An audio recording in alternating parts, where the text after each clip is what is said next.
Historiani Bajram Gjafa në ditën e pavarësisë ka një ndjenjë pezëmatimi, sepse që nga 1913 pas konferencës së ambasadorëve, Shqipëria nuk I mori asnjëherë trojet e veta që ja coptuan me pa të drejtë, ndërsa e cilëson si një qerek shteti.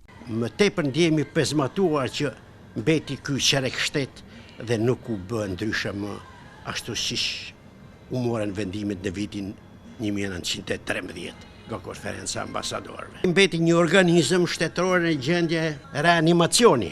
U projektua në nivelin minimal të aftësisë për të jetuar.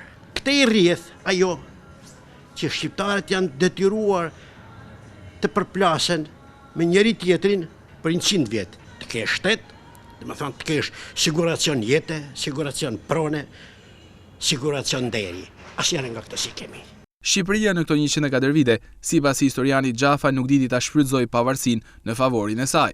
Ata mundet të ngrihen e ta krijojnë shtetin e tyre në vitet 20-39. Me pushtimin fashist kjo punë prish krejt. Jo vetëm u prish, po u krye me kokë poshtë pastaj për një periudhë 50 vjeçare. Ishte një projekt politik pikërisht që shqiptarët mos ta ngrinin kokën për të kërkuar bashkimin nacional.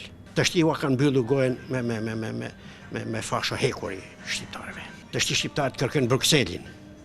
Nëse do kërkojnë shkojnë Han. Të largohen edhe nga Shqipëria krejt. Edhe është ndry keqës kjo punë. Për historianin Gjafa, shqiptarët nuk duhet të dorëzohen asnjëherë nga Bashkimi Kombëtar, ndërsa nuk nguron të thotë se shumë ngjarje dhe figura kanë mbetur tabu si në komunizëm. Për luftën antifashiste, nacional-qërimtare, që s'ka qenë nacionale, se të luftosh për nacionin, për kombëtaren, për kombin, do thotë kërkosh Bashkimin Kombëtar, ai nuk e ka pas këtë tipar. Ai ka pas ngjyrat e revolucionit proletar, komunist, bolshevik, ka pas edhe karakterin shqiptar, edhe këtë ka patur. Shqiptarët kanë jetuar gjendje lufte që nga 12-ta deri më sot. Pavarësia për ne duhet të jetë një thirrje ku jemi me detyrat nacionale për Bashkimin Kombëtar. Kjo është detyrë e shenjtë. Bajram Gjafa është pedagog në degën e historisë në Universitetin e Shkodrës, ndërsa renditet ndër ata historian që ngulmon në bashkimin e trojeve shqiptare si e vetmja mundësi për të përparuar.